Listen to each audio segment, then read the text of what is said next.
The Governance of China, Volume 2, audiobook, Part 13.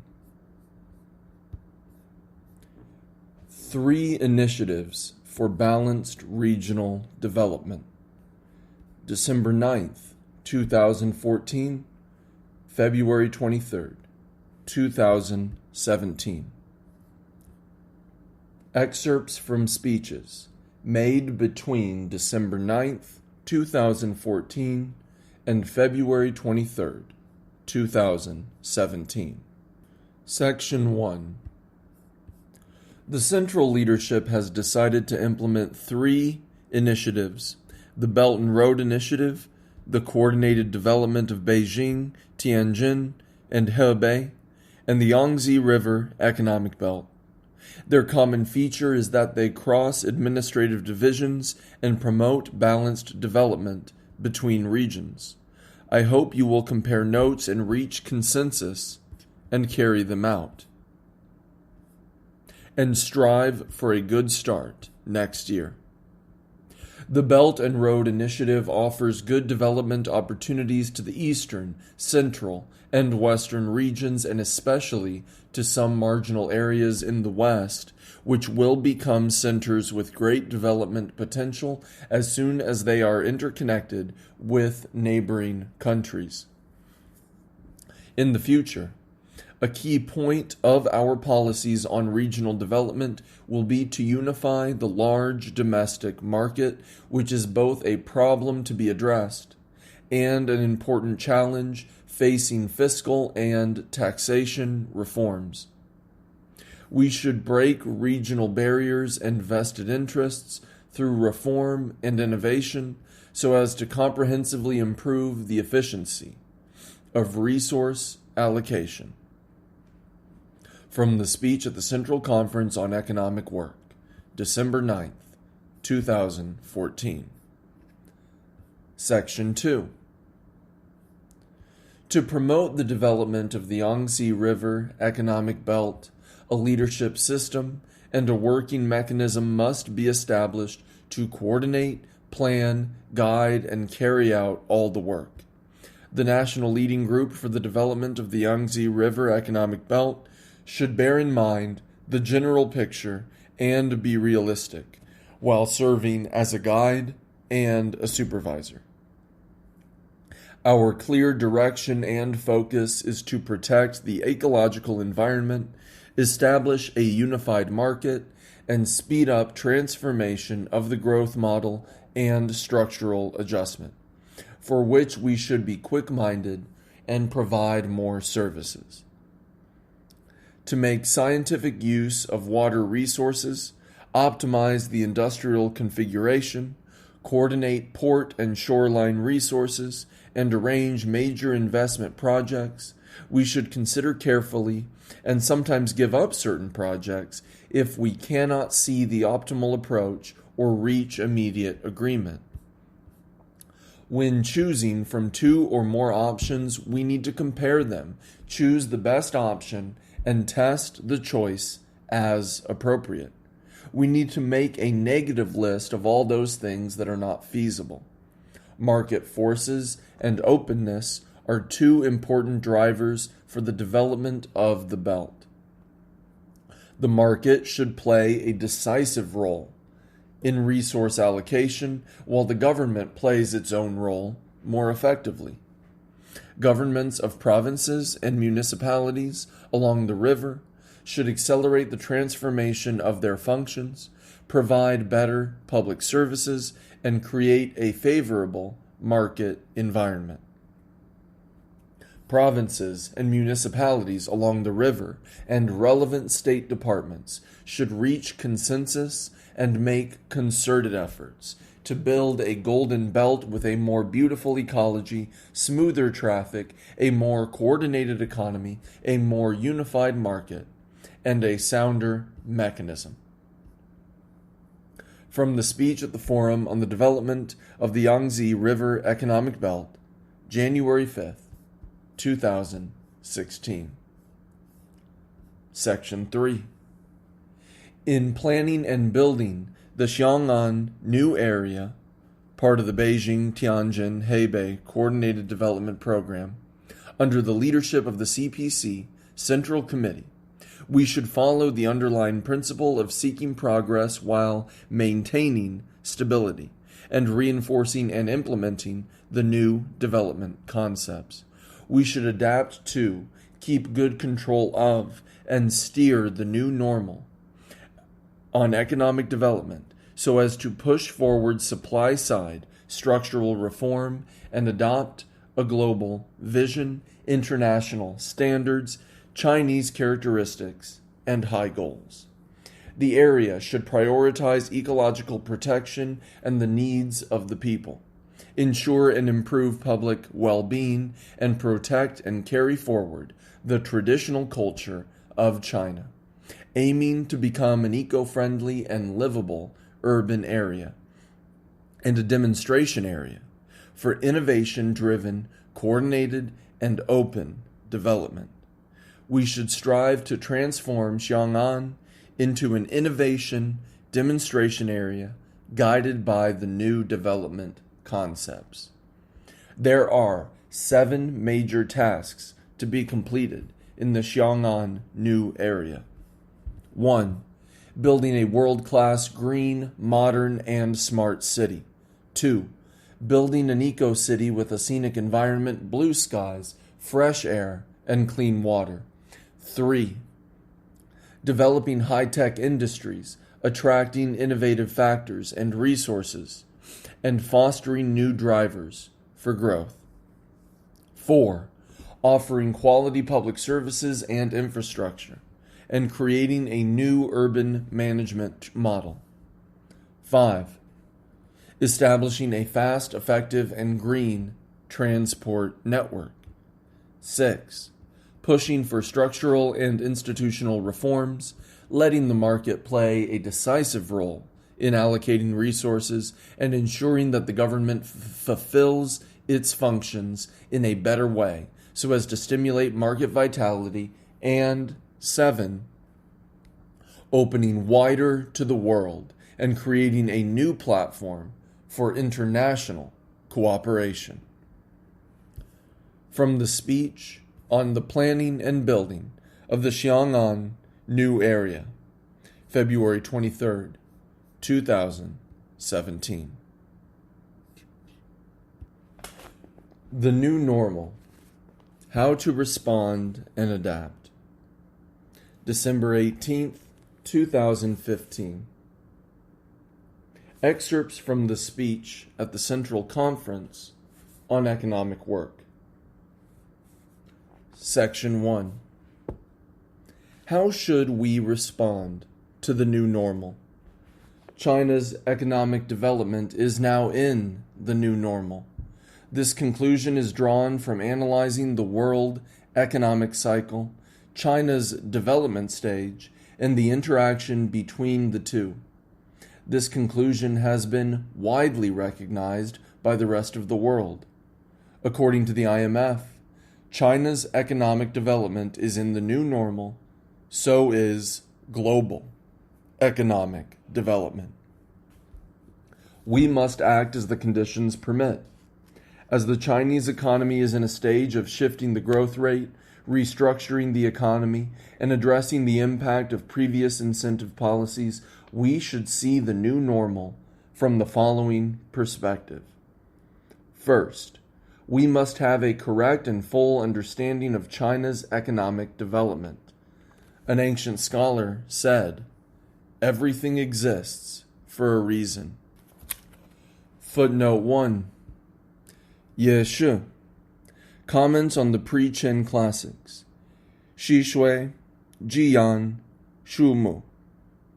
Ye Shi, 1150 to 1223, was a thinker and writer of the Southern Song dynasty.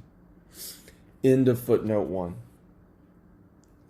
The growth pattern in our country is evolving from an extensive economy to an intensive economy. The division of labor is changing from simple to complex. This is an objective law, and we cannot go against it no matter what we think. The extensive economy once played a great role in accelerating China's economic growth. But now, neither the domestic nor international environment allows China to maintain this mode of unsustainable economic development. If we do not change it, we will hit the buffers. We must be fully aware of this point.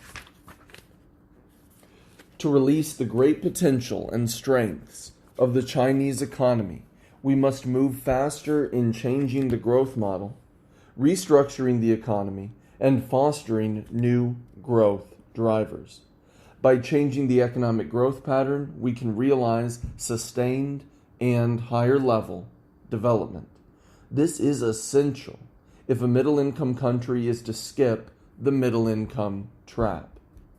I have emphasized repeatedly that we must escape the Thucydides trap and the middle-income trap. The former is related to the political sphere.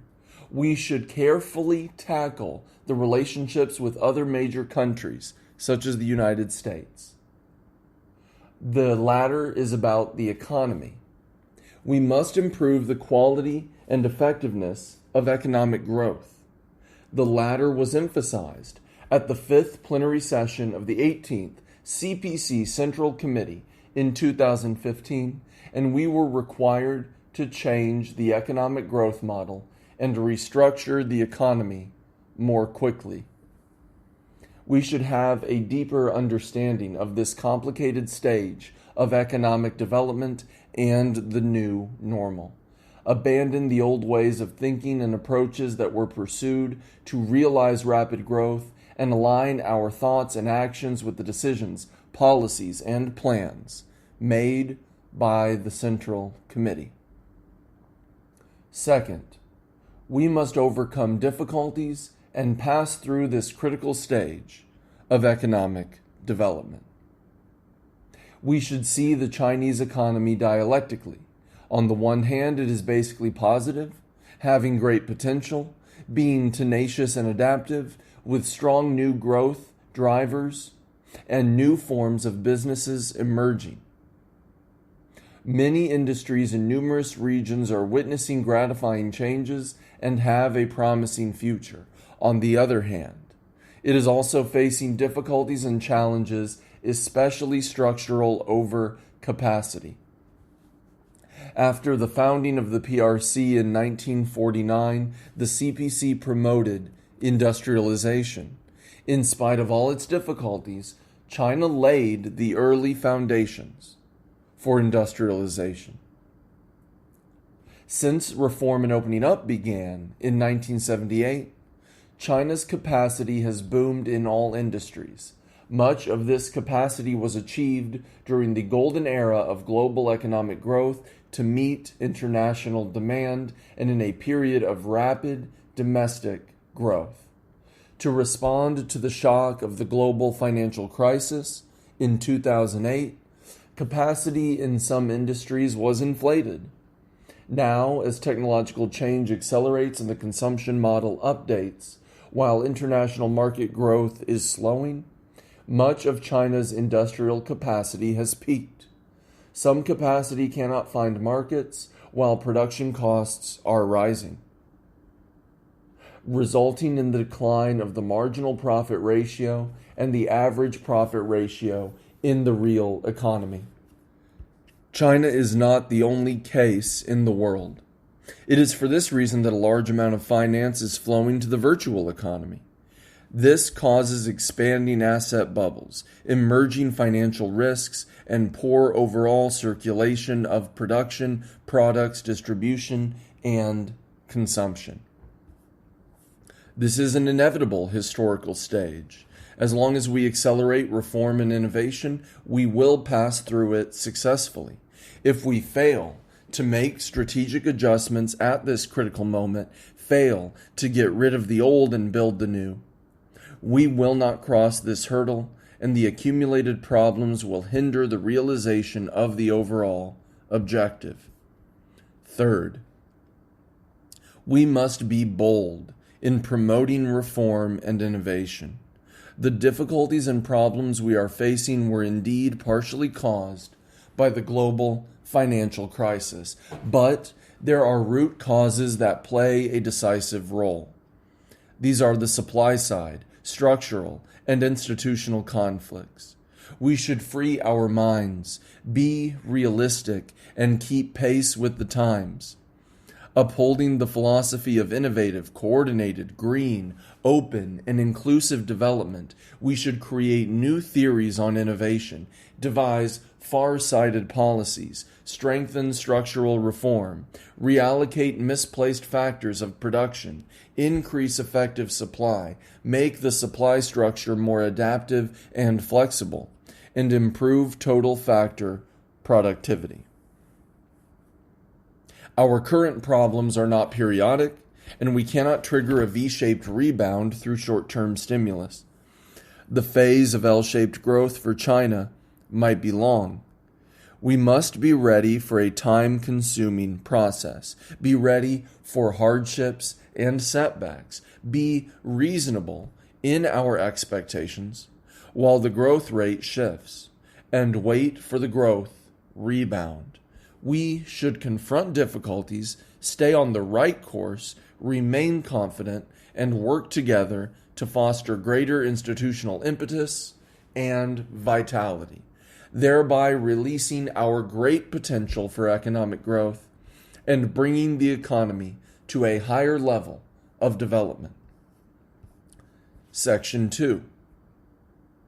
How should we adapt to the new normal? Specifically, we should focus the shift of our work in the following respects. First, we should promote economic development by improving quality and effectiveness. The measurements for this are returns on investment, markets for products, profits for enterprises, income for employees, tax revenues for government, and an improved environment. This is the development we are expecting. We need a reasonable growth rate. In addition, the measurement of economic achievements should be changed from high growth rate to high development quality and effectiveness. Second, we should ensure steady growth by promoting supply-side structural reform. During this stage of shifting the growth rate, restructuring the economy, and addressing the impact of previous incentive policies, the problems hindering growth are not only about economic aggregate, but also structural conflicts. Since effective supply cannot adapt to the changes of aggregate demand and structure to maintain steady growth, we must expand aggregate demand and adjust the demand structure to a proper extent, and at the same time, promote supply-side structural reform so as to achieve high-level balance between supply and demand. Third, we should implement macroeconomic control by imposing positive influence on the market. When carrying out macroeconomic control, we should pay close attention to and guide market anticipation and realize counter-cyclical goals. We should study the market anticipation and social mentality hidden in consumption and investment behavior, reflect on the features of market behavior of major actors, increase policy transparency and predictability, communicate and reach consensus with major actors of market behavior, strengthen international exchanges on these policies, and make macroeconomic control more reasonable and adaptive. Fourth, we should employ multiple means to restructure industries. As capacity in many industries has reached its peak, if we do not reduce it and allow prices to fall steadily, competitive enterprises might collapse. We should encourage economic increment and foster new growth impetus. We should take the initiative to reduce overcapacity and weed out inferior capacity, so as to realize the principle of the survival of the fittest. We should promote innovation as the primary driving force for development, implement important technology projects, make breakthroughs in key technologies, boost high-tech economic development, and increase productivity and the returns on investment. We should strengthen vocational training to improve the quality and structure of human resources. Fifth, we should advance urbanization by putting people first. The essence of urbanization is to bring more people to settle in urban areas. We should encourage those rural households which are capable of maintaining a stable job and life in urban areas to relocate there. In this way, we can achieve a steady increase in the labor supply, reduce the pressure of the rising labor cost, and expand consumption in real estate and other fields. This is also the fundamental solution to narrow the urban-rural gap, promote urban and rural integration, and agricultural modernization.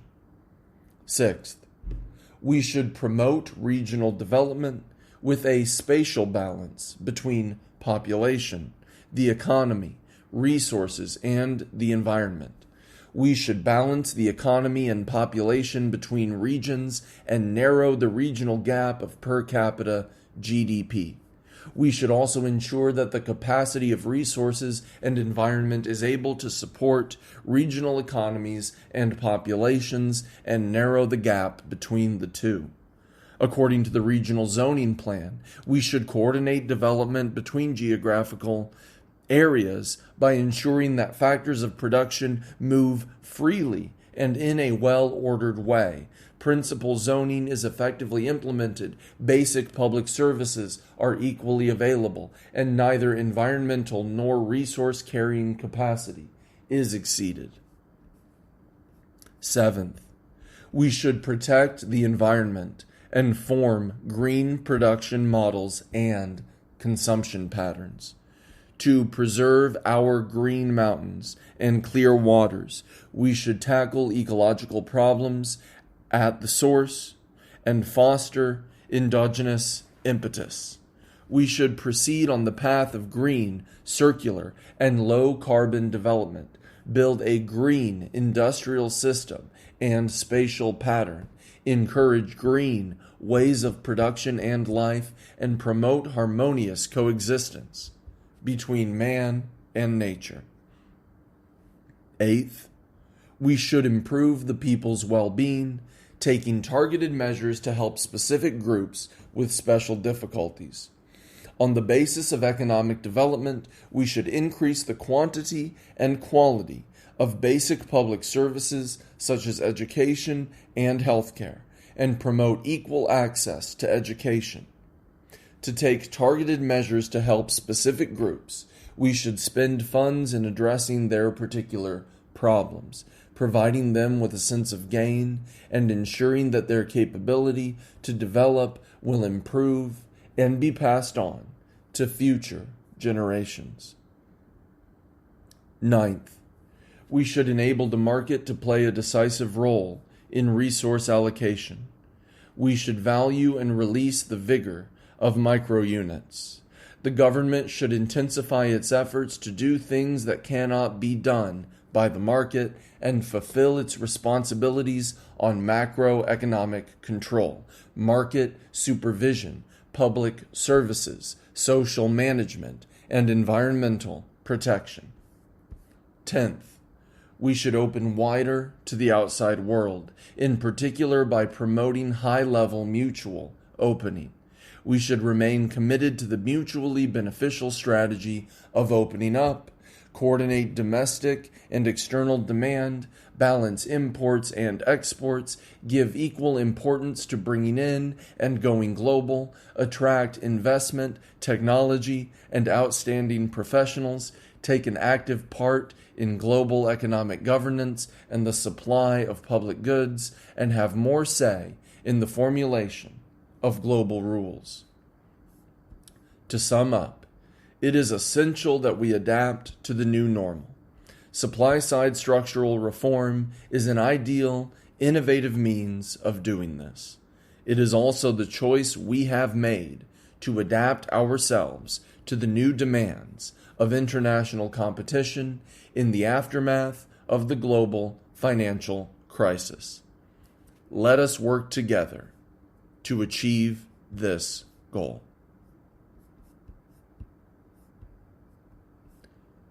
What is the new normal in China's economic development? January 18th, 2016. Part of the speech at a study session on implementing the decisions of the 5th plenary session of the 18th CPC Central Committee, attended by officials at the provincial ministerial level. I have talked about the new normal in China's economic development many times, but today I will approach it from a historical and practical perspective. A distinctive characteristic of economic development during the 13th five-year plan period, 2016 to 2020, is that it has entered a new normal.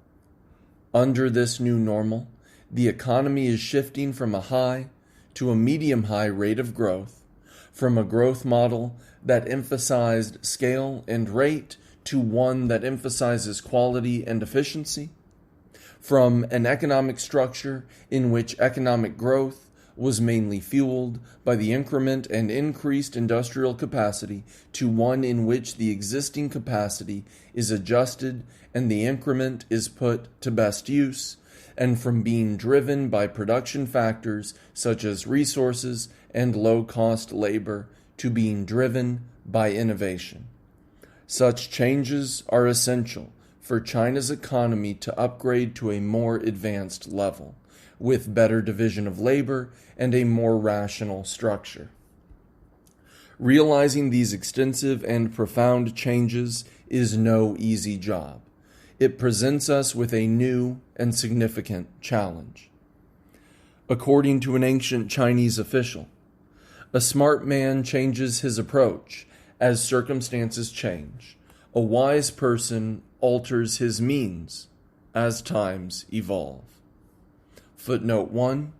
Huan Quan, Discourses on Salt and Iron, Yan Tie Lun. Huan Quan was an official of the Western Han Dynasty, 206 BC to AD 25, end of footnote 1. To plan and promote our economic and social development during the 13th five-year plan period, we must accept, understanding, adapting to, and steering the new normal as an essential logic in the overall situation and the entire process. Historically, new situations, patterns, and phases have constantly emerged in China's economic development, and the new normal is just one more stage in a long historical process. This is in complete conformity with the development law of upward spiral. To comprehensively understand and grasp the new normal requires us to review China's development from the perspectives of both time and space. In terms of time, China has gone through several major stages in its development, from wax to wane and then to wax again. Today's new normal is a result of one such stage transition. Ancient China thrived on agriculture and led the world in farming for a long time. It had a population of more than 60 million in the Han Dynasty, 206 BC to AD 220, and an area of cultivated land of over 53 million hectares.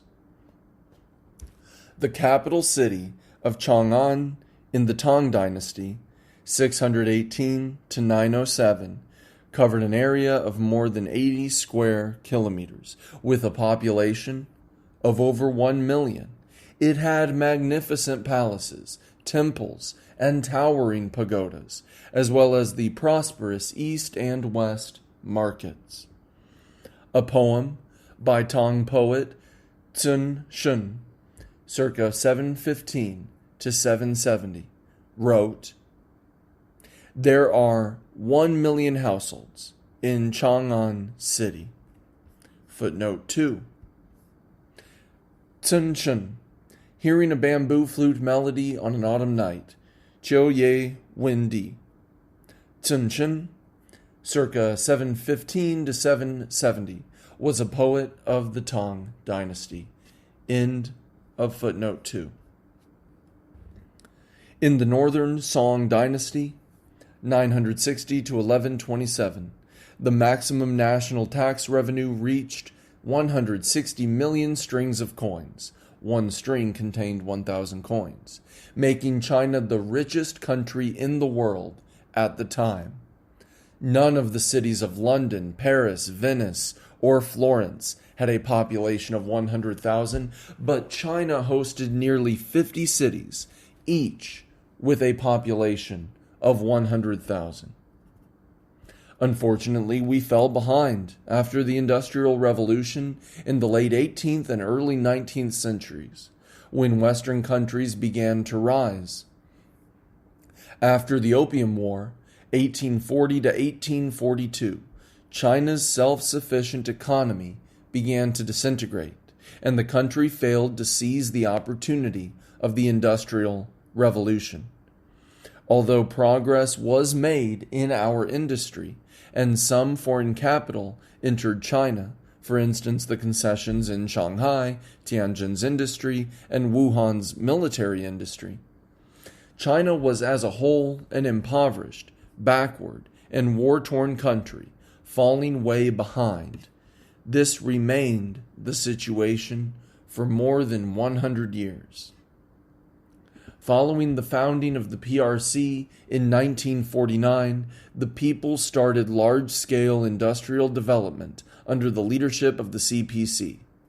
Mao Zedong pointed out that our mission was to focus on modernizing our industry, agriculture, science, culture, and national defense.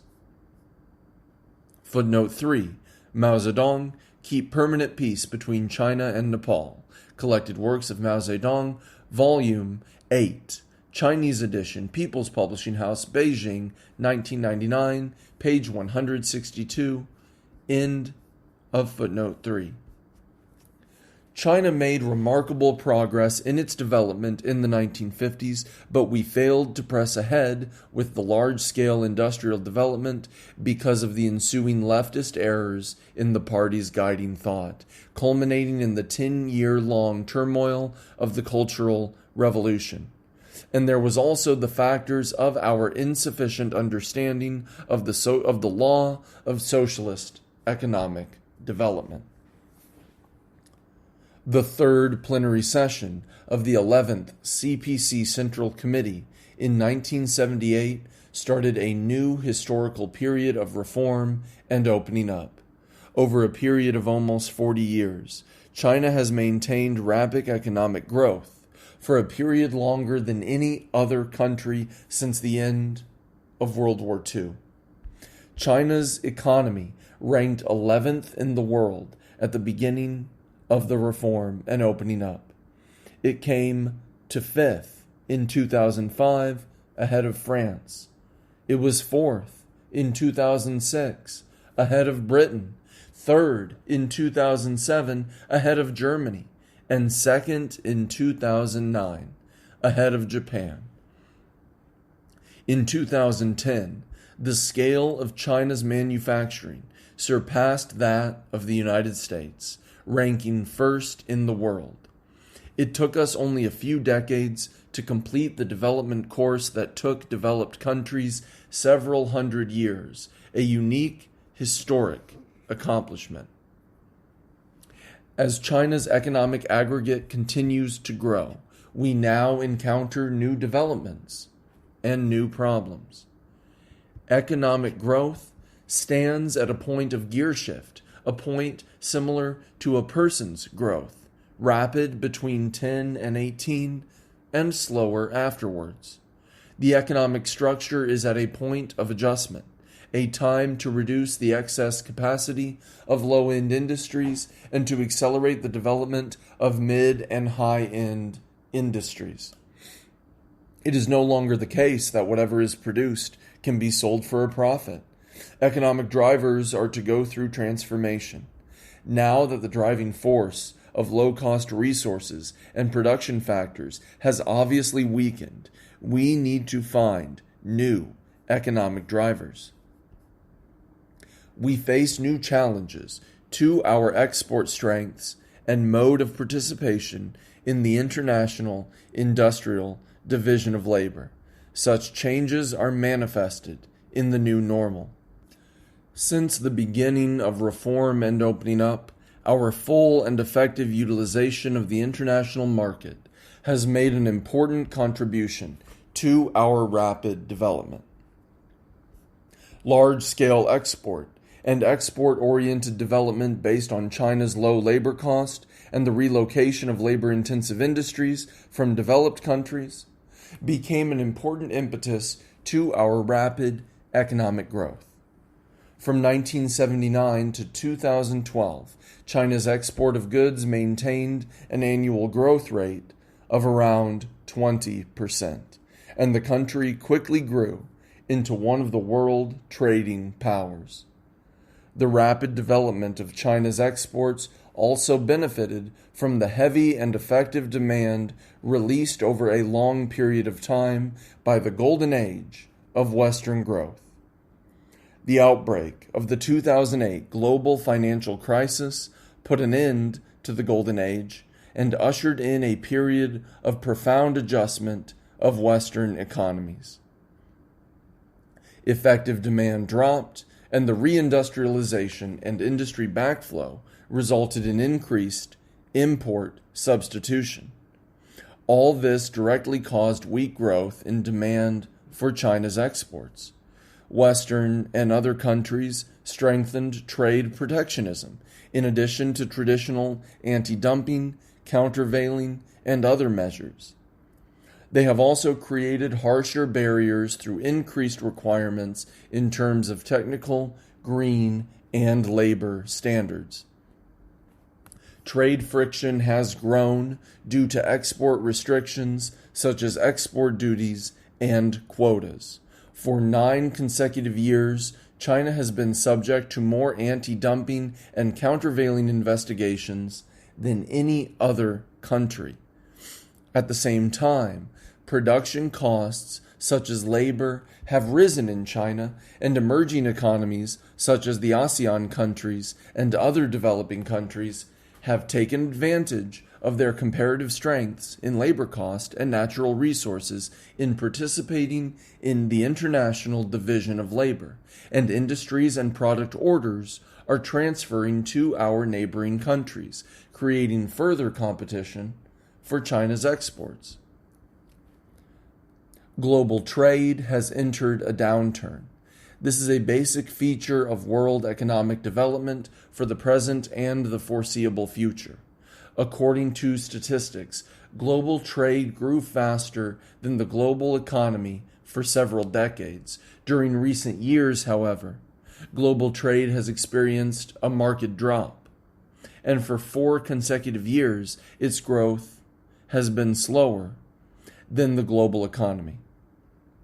After World War II, Germany and Japan each experienced a period of rapid growth in exports to become trading powers. Their experience shows that when export of goods reaches 10% of the world's total, there will be a point of inflection when the growth starts to slow down. China's share of world exports was less than 1% at the beginning of reform and opening up. It surpassed 5% in 2002, exceeded 10% in 2010, and reached 12.3% in 2014. This means that our exports have come to the point of inflection, and it is unlikely that we can maintain high-speed growth in our exports and a high proportion of exports in our GDP. Therefore, we must seek economic engines in innovation and the expansion of domestic demand, especially that of consumption. When understanding the new normal, We must grasp its essence and overcome some erroneous tendencies. First, the new normal is not an event, so it cannot be judged as being good or bad. Some ask whether the new normal is good or bad, which is not a rational question. It is an objective situation that our economy will definitely enter its development. It is an intrinsic necessity, neither a good nor bad thing. We should plan, move, and advance accordingly. Second, the new normal is not a basket that can hold everything. It is mainly economic. It should not be misused as a concept. There should not be a host of new normals, such as a cultural new normal, tourism new normal, and urban management new normal. Further, negative phenomena should not be denounced as the new normal. Third, the new normal is not a shield nor an excuse for not resolving difficult problems. It does not mean doing nothing, seeking no development, or pursuing no GDP growth. Instead, it means promoting development with more subjective initiatives and more creativity. I have talked about this on many occasions. Under the new normal, although our economy is exposed to great downward pressure, China is still in a period of strategic opportunity during the 13th five-year plan period and beyond. The fundamentals of the Chinese economy remain favorable for long-term growth, and the qualities of good economic tenacity, great potential, and room to maneuver remain unchanged, as do the foundation and conditions supporting sustainable economic development and the trend of optimized economic restructuring. We must acquire an understanding of these developments, continue to take economic development as our central task, and uphold the strategy that development is the absolute principle. We must seek innovation in the process of development, seek progress in the course of innovation, and seek breakthroughs in making progress, so as to bring our development to a new level.